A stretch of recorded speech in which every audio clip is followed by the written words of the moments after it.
The morning sun cast long shadows across the cobblestones of Windsor Castle's courtyard as Sergeant William Hayes adjusted his red tunic for what he believed would be the last time. After 23 years of faithful service to the crown, today marked his final day as a member of the Queen's Guard. His weathered hands trembled slightly as he fastened the brass buttons, not from the crisp October air, but from the weight of emotions he had carried for months.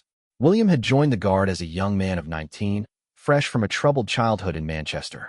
His father had abandoned the family when William was just 7, leaving his mother to raise 3 children on her own. The military had given him structure, purpose, and a family he never thought he would have. The red coat and bearskin hat had become more than just a uniform. They were symbols of belonging, of honor, of a life transformed from chaos into order. But time had not been kind to William. 3 months earlier, doctors had delivered news that shattered his world like glass against stone. Early-stage Parkinson's disease. The tremors were barely noticeable now, but they would worsen. His commanding officer, Colonel Richard Thompson, had been understanding when William requested early retirement. "You've served with distinction," the colonel had said, his voice heavy with respect and sadness. No one could ask for more. As William made his way through the castle's corridors, memories flooded back like a river breaking through a dam. He remembered his first day on duty, standing so rigidly that his legs nearly gave out after 4 hours. He recalled the pride in his mother's eyes when she first saw him in uniform, tears streaming down her face as she whispered, "Your father would have been proud." He thought of countless ceremonies, state visits, and quiet moments standing guard while history unfolded around him. The other guards nodded respectfully as William passed. James Morrison, his closest friend in the regiment, caught his eye and offered a subtle smile. They had served together for 15 years, sharing late-night duties, family celebrations, and the quiet camaraderie that comes from standing shoulder to shoulder in service. James knew today's significance without words being spoken. Prince George, now 11 years old, was scheduled to visit the castle that morning with his parents for a private family gathering. The young prince had always shown unusual interest in the guards during his visits. Unlike many children who might be intimidated by the stoic figures in their towering bearskin hats, George displayed genuine curiosity and respect. William had noticed the boy watching him during previous visits, those intelligent blue eyes taking in every detail of the ceremonial duties. As the morning progressed, William took his position at the main entrance. The autumn air carried the scent of fallen leaves and the distant sound of London traffic. He stood as he always had, perfectly still, eyes forward, a living statue representing centuries of tradition and unwavering loyalty. But beneath the surface, his heart ached with the knowledge that this familiar routine would soon be just a memory. The black Bentley arrived precisely at 10 o'clock, as royal schedules demanded. Prince William stepped out first, followed by Catherine, and then young George. The boy had grown taller since William's last close encounter with him 6 months prior. There was something different about George today, a thoughtfulness that seemed beyond his years. As the royal family approached the entrance, George's steps slowed. His parents continued their conversation with the accompanying officials, but the young prince's attention had shifted entirely to William. Those perceptive eyes seemed to notice something others missed. Perhaps it was the slightly different stance, the almost imperceptible sadness that even the most disciplined guard could not completely hide. Or maybe it was something deeper, the intuition children sometimes possess that adults have forgotten. William felt the weight of George's gaze, but maintained his professional composure. He had been observed by thousands of people during his career, from tourists to dignitaries to members of the royal family themselves. But this felt different. There was an intensity in the young prince's observation that made William's chest tighten with emotion he fought to suppress. The prince stopped walking entirely, causing his security detail to pause with practiced alertness. Catherine noticed her son's stillness and turned back, her expression shifting from curiosity to concern as she followed George's line of sight to the guard standing at attention. "George, darling, we need to go inside," she said gently.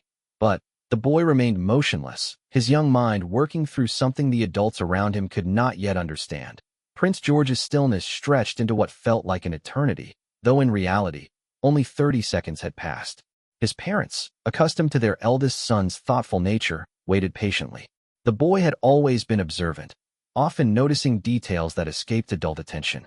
Catherine had learned to trust these moments of intense focus, recognizing them as signs of George's developing emotional intelligence. William remained at perfect attention, but, inside, his mind raced. He wondered if somehow the young prince could sense his inner turmoil, the grief of saying goodbye to the life that had defined him for over 2 decades. Children, William had learned during his years of service, possessed an uncanny ability to see beyond facades and formalities. The security team maintained their professional alertness while respecting the prince's pause. They had witnessed similar moments before, times when George would stop to observe something that captured his imagination or concern. His protection officers had learned that these instances often revealed the depth of his character, his capacity for empathy that both surprised and impressed those around him. George's gaze never wavered from William's face. The young prince studied the guard's expression with the intensity of someone trying to solve a puzzle. There was something in the man's eyes, barely visible beneath the shadow of his bearskin hat, that spoke of sadness. It was not the stoic composure George had observed in guards before, but something deeper, more personal. "Mummy," George said quietly, his voice carrying clearly in the morning air, "that guard looks sad." Catherine's eyebrows rose slightly. She followed her son's gaze to William, studying the man's face with new attention. To most observers, the guard appeared exactly as he should, professional, alert, and perfectly composed. But Catherine had learned to trust George's perceptions. The boy had an extraordinary ability to read emotions, a quality that both delighted and occasionally worried his parents. Prince William, George's father, stepped closer to his son. "What do you mean, George?" he asked gently, crouching down to the boy's eye level. "He's different from the other times I've seen him," George explained, his young voice filled with certainty. "His eyes are sad, even though he's standing just like he's supposed to. Something's wrong." The adults exchanged glances. Colonel Thompson, who had been briefing the family on security arrangements, felt a chill run down his spine. The boy's observation was remarkably accurate. Few people knew about William's retirement, and fewer still would have been able to detect any change in the veteran guard's demeanor.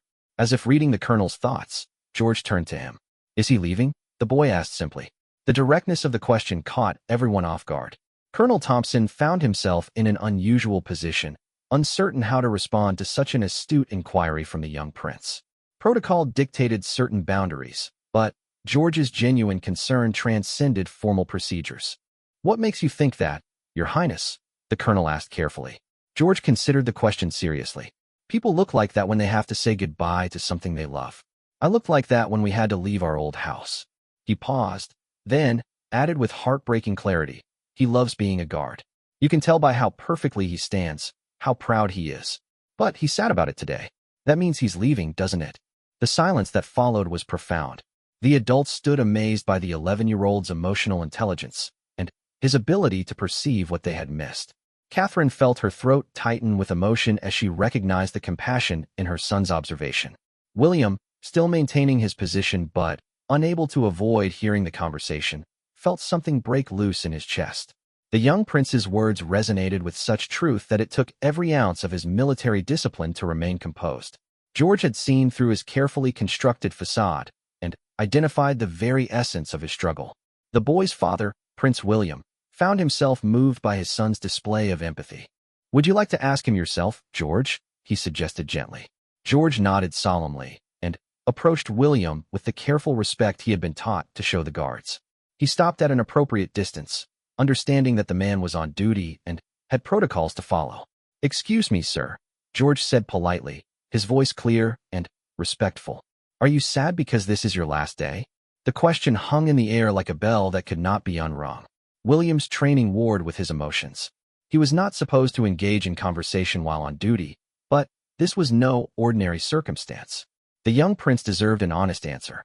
Colonel Thompson stepped forward, recognizing the unprecedented nature of the situation. "Your Highness," he said to Prince William, "perhaps we should continue inside and allow Sergeant Hayes to complete his duties." But George remained focused on the guard, waiting patiently for a response.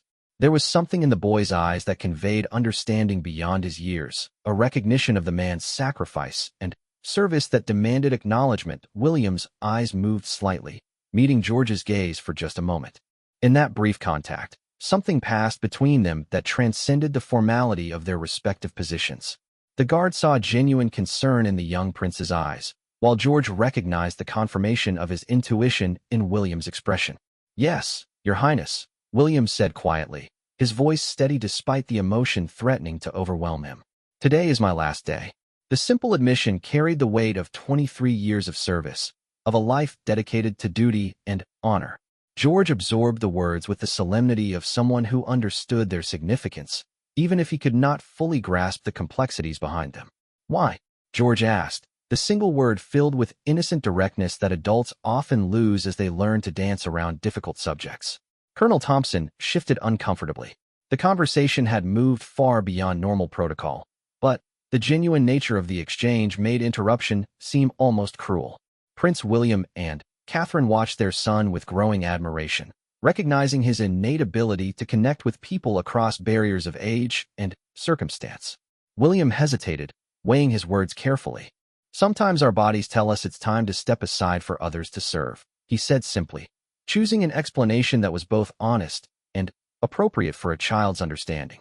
George nodded thoughtfully, processing this information with the careful consideration he applied to all new concepts.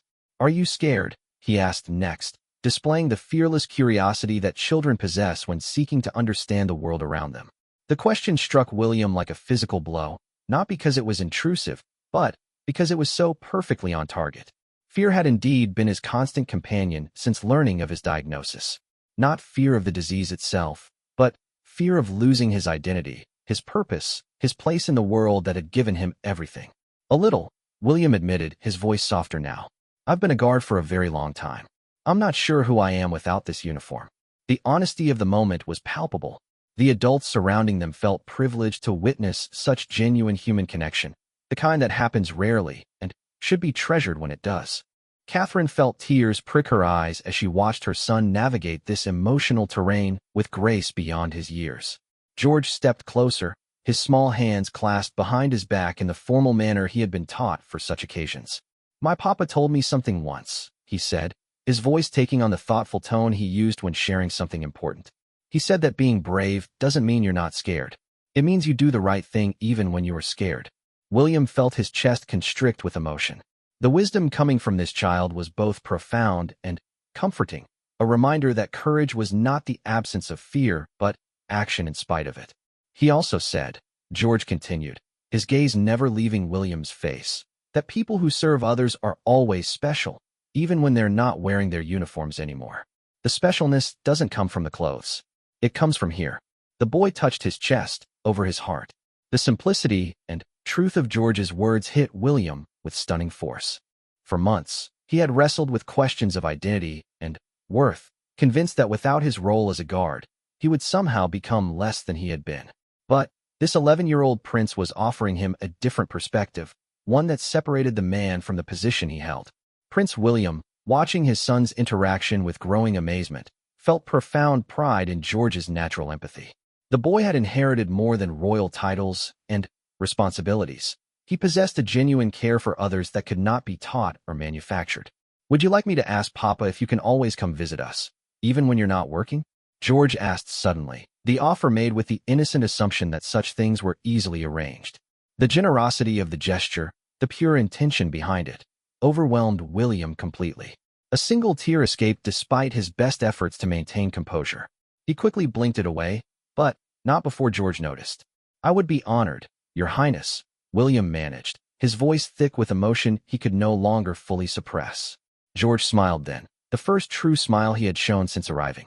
It was a radiant expression that seemed to light up the entire courtyard, transforming the formal setting into something warmer and more human. But the young prince was not finished. He looked around at the assembled adults, his gaze settling on Colonel Thompson.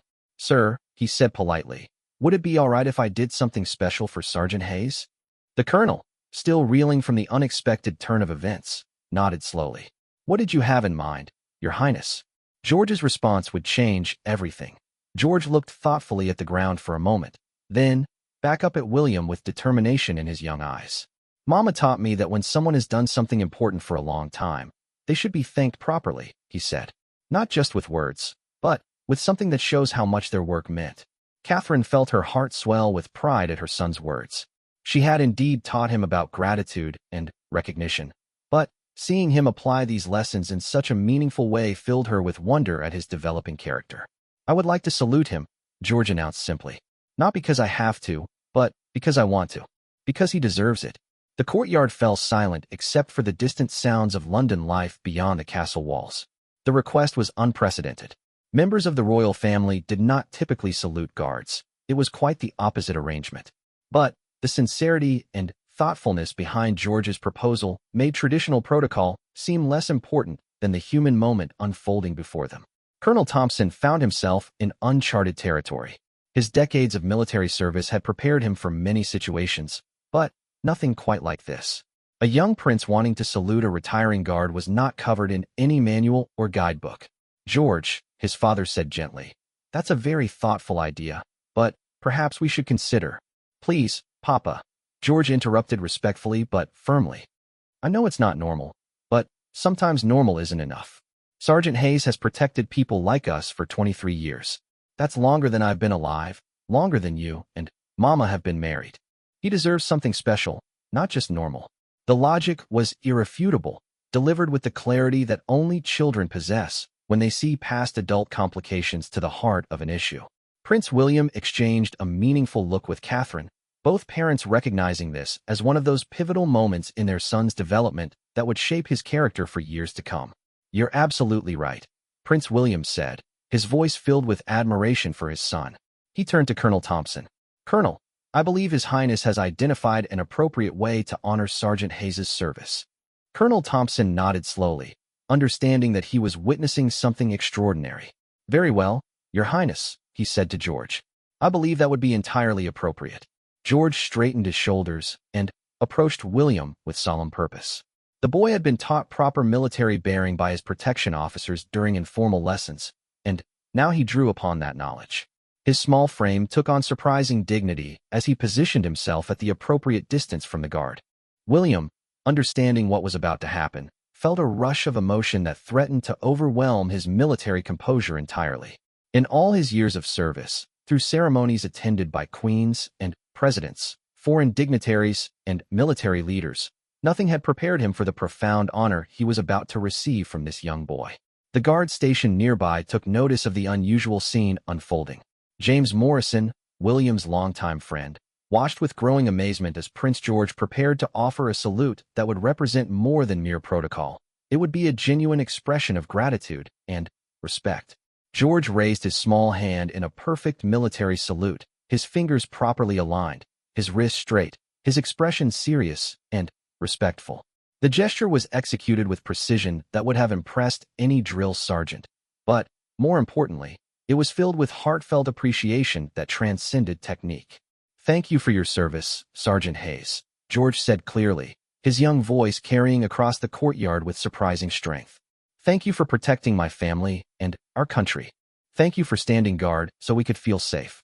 William's military training automatically engaged, and he returned the salute with crisp precision.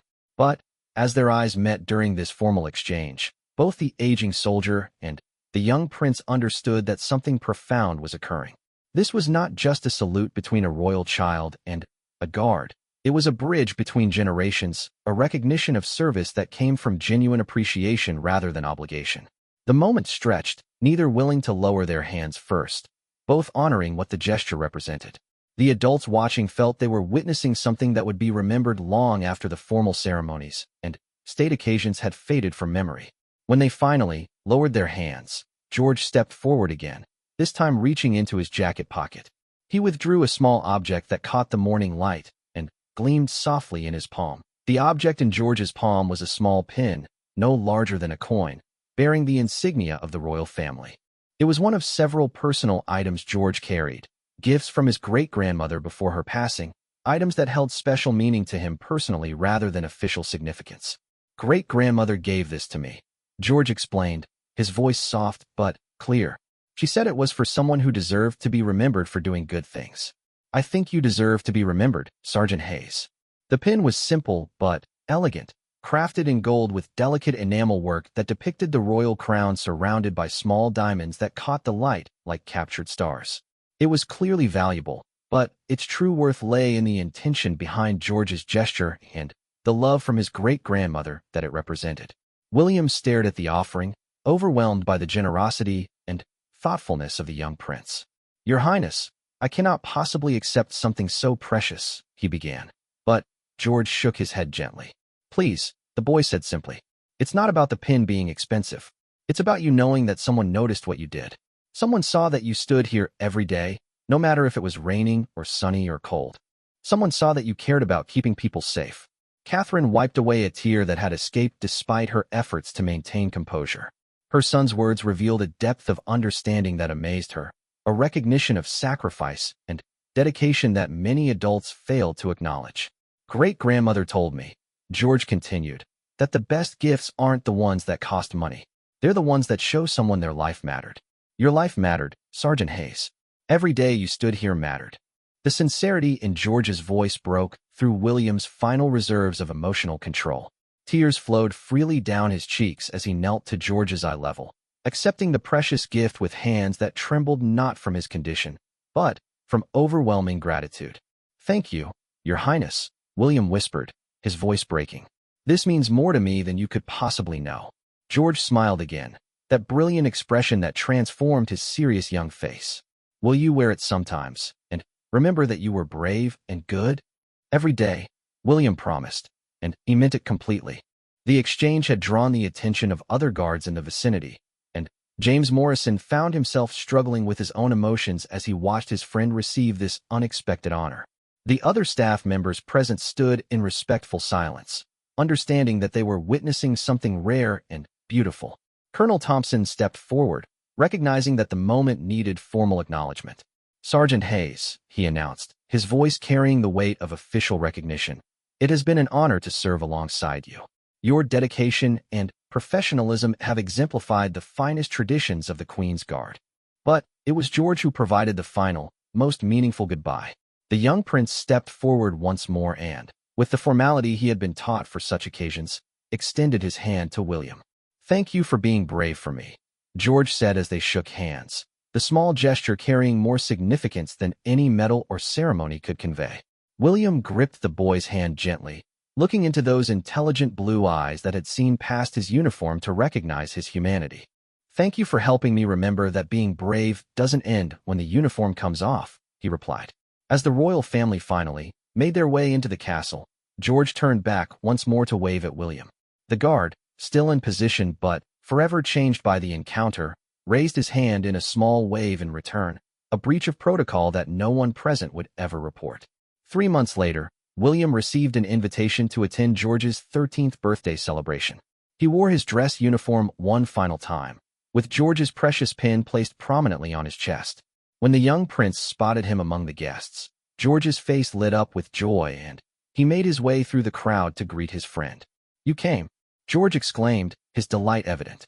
"I promised I would wear it," William said, touching the pin gently. "And I promised I would remember." "Do you miss being a guard?" George asked with characteristic directness. William considered the question thoughtfully. "Sometimes," he admitted. "But I've learned that being brave and serving others doesn't require a uniform. Your kindness taught me that." George beamed at this response, and as they talked throughout the evening, it became clear that their brief encounter at Windsor Castle had impacted both their lives profoundly. The young prince had learned the power of recognition and compassion, while the veteran guard had discovered that his worth extended far beyond his professional role. Years later, when George would face his own challenges and responsibilities as he grew into his royal duties, he would remember Sergeant Hayes and the lesson that small gestures of genuine appreciation could change lives. And William, despite the progression of his condition, would face each day with renewed purpose, carrying with him the memory of a young boy who saw past his uniform to honor the man beneath. The pin remained William's most treasured possession, worn on special occasions and kept close during difficult times, a tangible reminder that his service had mattered, that he had been seen, and that kindness could transform even the most formal of goodbyes into something beautiful and lasting.